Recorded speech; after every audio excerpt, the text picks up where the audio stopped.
میں نے سوچا کہ میں آواز دیتا ہوں. میں نے دروازے پر دستک دینا شروع کر دی کہ کون ہے اس گھر میں, باہر آؤ. باہر وہ قدیم پرانا تالا لگا ہوا تھا.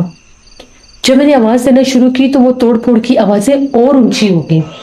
مجھے بڑا تعجب ہوا کہ اگر کوئی چور ہو تو وہ تو ڈر جائے گا. میں نے پھر آواز دے دی کہ بھائی کون ہو تم یہاں پر, جواب دو تم کون ہو. لیکن کوئی آواز نہیں آئی. جو ہی اب میں ارادہ بنا رہا تھا کہ میں دیوار پھلانگ کر اندر جا کر دیکھتا ہوں کہ اندر معاملہ کیا ہے, کون ہے یہاں پر. ایک دم سے جو ہی میں دیوار پھلانگنے لگا تو مجھے ایسے لگا جیسے وہ جو 4 گھر تھے ان میں سے پچھلے گھر سے آواز آئی کسی عورت کی. وہ عورت جیسے کہہ رہی ہے کہ اس گھر میں آؤ. اس نے واضح لفظ بولا, اس گھر میں آؤ. جب میں نے پلٹ کر دیکھا تو اس گھر کی لائٹ بھی جل رہی تھی. 2 گھروں کی کھڑکیوں میں سے لائٹیں باہر آ رہی تھی جیسے اندر بلب جل رہے ہیں. مجھے لگا کہ شاید اس گھر میں بھی کوئی ہے. جو ہی میں اس گھر کے پاس گیا, کان لگا کر میں نے جب سننا چاہا, میں نے دروازے پر دستک دی تو اندر کوئی جھاڑو لگا رہا تھا. جیسے ہم مٹی کے کچے صحن میں جھاڑو لگا رہے تھے, اندر کوئی جھاڑو لگا رہا تھا. میں نے دروازے پر دستک دے کر پوچھا کہ کون ہے یہاں پر, یہ گھر خالی ہے, یہاں پر کون ہے, باہر تالا لگا ہوا ہے. تو اندر سے ایک عورت کی آواز آئی, اس گھر میں ہم رہتے ہیں. میں نے پوچھا کون ہے آپ, یہاں پر تو کوئی رہتا ہی نہیں ہے. اس نے مجھے پھر جواب دیا اور کہا کہ تمہیں بتایا نہیں کس گھر میں ہم رہتے ہیں. میں تھوڑا سا ڈر گیا کیونکہ میرے دیکھتے دیکھتے وہ لائٹ بجھ گئی اور جھاڑو لگانے کی آواز بھی بند ہو گئی. لیکن اس گھر سے مسلسل وہی شور شرابہ ہو رہا تھا. اور اب وہ ایسے لگ رہا تھا جیسے کوئی سامان کو گھسیٹ رہا ہے, جیسے کوئی بھاری کوئی سامان ہے اس کو کوئی گھسیٹ رہا ہے. میں نے کہا کہ میں گاؤں والوں کو اکٹھا کر لوں گا, جو بھی ہے وہ باہر آ جاؤ. لیکن اندر سے مجھے کسی مرد کی آواز بھی سنائی دی جیسے کوئی کسی سے سرگوشی میں بات کر رہا ہے. اب وہ جیسے مٹی کی دیواریں تھی, 7 اینٹیں بھی تھی. میں 2 اینٹوں پر چڑھ کر اس گھر میں جھانک کر دیکھنے لگا. جو منظر میں نے وہاں پر دیکھا وہ دل دہلا دینے والا تھا. میں کیا دیکھتا ہوں کہ جیسے وہ گھر بالکل سامنے ہے میرے, جس کمرے کی لائٹ جل رہی ہے اس کمرے کے اندر ایک عجیب و غریب آدمی زمین پر رینگ رہا ہے. ایسے لگ رہا ہے جیسے اس کا آدھا دھڑ ہے, آدھا دھڑ ہے ہی نہیں, جیسے آدھا حصہ ہوا میں ہے. وہ اتنا خوفناک ہے, اس کی آنکھیں چمک رہی ہیں, اتنے بڑے بڑے اس کے کان ہیں, اور وہ یہاں وہاں گھوم رہا ہے, خوفناک آوازوں میں ہنس رہا ہے. یہ منظر دیکھنے کی دیر تھی, میرا ایک دم سے پتہ نہیں کیسے میرا توازن بگڑا, میں نیچے اترنے لگا, میں گر گیا. اور جب میں گرا, میں اٹھنے لگا تو مجھے ایسا لگا میرے سر کی طرف کوئی کھڑا ہے. جو ہی میں نے دیکھا وہ بہت قداور تھا, ایسے لگ رہا تھا کوئی بہت لمبا وجود ہے. وہ ایک عورت تھی. وہ اتنے لمبے وجود والی عورت چلتی چلتی میرے سامنے اس گھر کی طرف چلی کہ جہاں سے جھاڑو کی آواز آ رہی تھی. یہ منظر میرے دل پر اثر ڈال رہا تھا. میں چیخیں مارتا ہوا وہاں سے بھاگا. میں سیدھا گھر چلا گیا. میرے میں ہمت ہی نہیں ہو رہی تھی میں اور پہرا دوں. مجھے شدید بخار ہو گیا خوف سے. اس وقت تو میں نے اپنے گھر والوں کو کچھ نہیں بتایا. صبح جب میں اٹھا میرے ہاتھوں پر بھی نیل تھے, میرے پورے جسم پر نیل کے نشان تھے. میں نے گھر والوں کو بتایا. گھر والے بڑے پریشان ہوئے کہ تمہیں منع کیا تھا, تم اس سائڈ پر کیوں گئے؟ تمہیں اس سائڈ پر جانے سے سب نے روکا تھا. لائٹ جلتی تھی تو جلنے دینی تھی, تمہیں نہیں جانا چاہیے تھا. میں نے ان سب سے کہا میں چوکی دار تھا, میرا فرض تھا. مجھے یہ لگا کہ شاید کسی دوسرے گاؤں سے کوئی نہ آیا ہو, شاید وہاں سے کوئی چوری کے سلسلے میں نہ آیا ہو, میں اس لیے چلا گیا. اس کے بعد 1-2 دن لگے, میں ٹھیک ہو گیا. میں نے پھر پہرا دینا شروع کیا. اب میں گھروں کی طرف نہیں جاتا تھا. لیکن اس کے بعد گاؤں میں پہرا دینا بہت مشکل ہو گیا میرے لیے. جو ہی رات کا پچھلا پہر ہوتا ہے, جب سب اپنے گھروں میں سوئے ہوتے ہیں, گاؤں بالکل ویران اور سنسان ہوتا ہے. مجھے ایسا لگتا ہے کہ جیسے میرے پیچھے کوئی چلتا ہے. مجھے اپنے پیچھے قدموں کی چاپ سنائی دیتی ہے. پلٹ کر دیکھنے پر کوئی بھی نہیں ہوتا. کبھی مجھے ایسے لگتا ہے کہ اب میں چل کے جا رہا ہوں, میں نے لالٹین پکڑی ہوئی ہے, ایسے لگتا ہے کہ میرے ساتھ کوئی چل رہا ہے. مجھے 1 سے 2 بار ایک جسم بھی نظر آیا, جیسے کوئی آدمی ہے, بہت کالے, اس کے بہت بڑے اور کالے ہاتھ ہیں, بازو بھی بہت بھاری بھاری ہیں, جیسے وہ میرے ساتھ چل رہا ہے. میں اس کو نظر ایسے تھوڑی سی نظر ادھر کر کے دیکھ بھی رہا ہوں.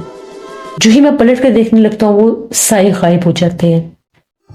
اس کے بعد جب میں اپنے گھر واپس جاتا ہوں, گھر واپس جا کر گھر والے سوئے ہوتے ہیں, میں جا کر اپنی چارپائی پر لیٹتا ہوں. تھوڑی ہی دیر گزرتی ہے, دروازے پر کوئی دستک دے کر مجھے آوازیں دینے لگ جاتا ہے.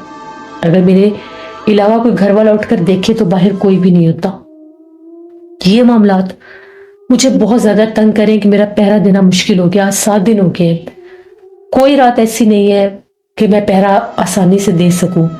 کبھی مجھے ایسا لگتا ہے کہ جس طرح سے میرے سر کے اوپر کوئی پرندہ اڑ رہا ہے. وہ پرندہ کالا سیاہ پرندہ ہے اور بہت بڑا پرندہ ہوتا ہے. ایک دم سے وہ اندھیرے میں سے کہیں آتا ہے, میرے سر پر پڑ آتا ہے اپنے. جب میں اوپر دیکھتا ہوں تو وہ کچھ بھی نہیں ہوتا, غائب ہو جاتا ہے. مجھے وہ جنات بہت تنگ کر رہے ہیں. مجھے میرے کانوں میں آوازیں آتی ہیں اسی عورت کی. ایسا لگتا ہے جیسے وہی عورت مجھے پکار رہی ہے اور کہتی ہے اس گھر کے اندر آؤ, تم اس رات بھی نہیں آئے, تم اس گھر کے اندر آؤ. اور پرسوں کی بات ہے, میں اسی راستے سے گزر رہا تھا. پھر سے میں نے انہیں گھروں میں روشنیاں جلتی دیکھی, لیکن جس گھر سے جھاڑو لگنے کی آواز آ رہی تھی آج میں نے اس کے پاس اسی عورت کو باہر کھڑے دیکھا. ایسے لگ رہا تھا کہ کوئی بہت لمبا سا کوئی کھمبا کھڑا ہوا ہے. اس نے سفید کپڑے پہنے ہوئے تھے اور پلک چپکتے جیسے وہ چلتے ہوئے میرے قریب آنے لگی. میں نے اسی ٹائم لالٹین اوپر کی, جب اس کی روشنی اس پر پڑی تو وہ غائب ہو گئی. مجھے بہت ڈر لگ رہا ہے, مجھے بچا لیں. مجھے یہ خوف آ رہا ہے کہ کہیں وہ جنات مجھے جان سے نہ مار دیں, جیسے وہاں پر مقیم لوگوں کو انہوں نے جان سے مار دیا. جیسے گاؤں کے سبھی لوگ باتیں کرتے ہیں کہ وہاں پر کوئی چلا جائے تو وہ زندہ نہیں بچتا. میں اتنا خوفزدہ ہوں کہ میں پہرا نہیں دے پا رہا, اور ہمارے گاؤں میں جیسے چوریاں شروع ہو گئی. آج 3 دن ہو گیا میں پہرا نہیں دے رہا, اور بہت سے لوگوں کا نقصان ہوا ہے. بہت سے لوگوں کے جانور بھی کوئی کھول کر لے گئے.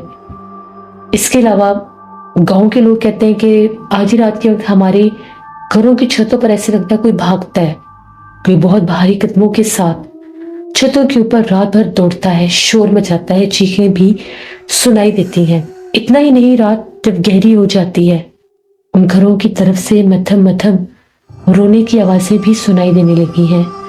پورے گاؤں میں خوف پھیل گیا ہے. میری غلطی یا کوتاہی یا مجھ سے جو بھی جانے انجانے میں ہو گیا, میری نیت بالکل بھی نہیں تھی کہ گاؤں پر کوئی مصیبت آئے, لیکن اب میں خود بہت خوفزدہ ہوں, میری مدد کیجیے. شاہ صاحب نے اس کی ساری باتیں سنی. شاہ صاحب نے کہا کہ وہ جو 4 گھر ہیں وہاں پر ایسے جنات ہیں جو انسان کے دشمن ہیں, جو انسان کو جان سے مار دیتے ہیں. وہ کسی صورت میں بھی انسان کی مداخلت یا انسان کو برداشت کرتے ہی نہیں ہیں. وہ جو 4 بھائی مارے گئے وہاں پر انہوں نے جب گھر بنایا تو وہاں پر بھی یا کوئی پرانے درخت تھے یا کوئی ایسی جگہ تھی جہاں پر انہوں نے وہ گھر بنائے ہیں. وہ حصہ پہلے سے ہی آسیب زدہ تھا. جب ان جگہوں کو گرا کر توڑ کر وہاں پر گھر بنائے گئے تو وہ جنات ان پر حاوی ہو گئے. تبھی گاؤں کے ایک بوڑھے شخص نے بتایا کہ گاؤں بہت قدیم اور پرانا ہے. جس جگہ پر ان 4 بھائیوں کی زمین تھی اس سے تھوڑا دور ہی ایک قبرستان بھی لگتا ہے. کچھ لوگوں کا یہ بھی ڈاؤٹ ہے کہ شاید اس قبرستان کو لوگوں نے یہ بھی حصہ بھی قبرستان کا ہی سمجھ لیا ہو.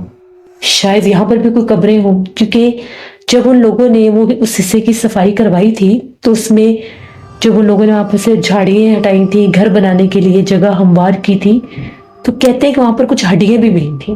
یہ پرانے وقت کی بات ہے جب وہ گھر بنے تھے. اس وقت لوگوں نے شک ظاہر کیا تھا کہ شاید کوئی غلطی سے ان سائڈوں پر بھی قبریں بنا گیا, کیونکہ قبرستان ان گھروں کے پیچھے ہے لیکن وہ تھوڑا دور ہے, اتنا قریب نہیں ہے. تو پھر اس جگہ پر کس نے قبریں بنائی ہوں گی؟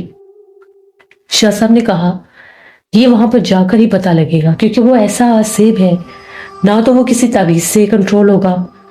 اگر تعویذ لگایا جائے گا, پڑھائی کی جائے گی, حصار باندھا جائے گا تو وہ پورے گاؤں کو نقصان پہنچا سکتے ہیں. وہ اتنے سخت ہوتے ہیں, وہ اتنے زیادہ طاقتور اور اتنے زیادہ تعداد میں ہوتے ہیں کہ وہ پورے گاؤں کو ہی ختم کر سکتے ہیں, گھروں کو گرا سکتے ہیں, آگ لگا سکتے ہیں, جانی نقصان تک دے سکتے ہیں. ابھی ان گھروں کی طرف اس سے نہیں آتے کیونکہ ان گھروں میں سے کسی نے ان کو نقصان دیا نہیں, کسی نے ان کو چھیڑا نہیں, کسی نے ان کو وہاں سے نکالا نہیں. لیکن جب بھی کوئی ایسی حرکت کرے گا جو تعویذ لگانے جائے گا, جو وہاں پر حصار کرنے جائے گا, اس کو وہ نقصان دیں گے. پھر ان لوگوں نے شاہ صاحب کی منت سماجت کی کہ آپ ہمارے ساتھ چلیں, ہمارے گاؤں کو دیکھیں.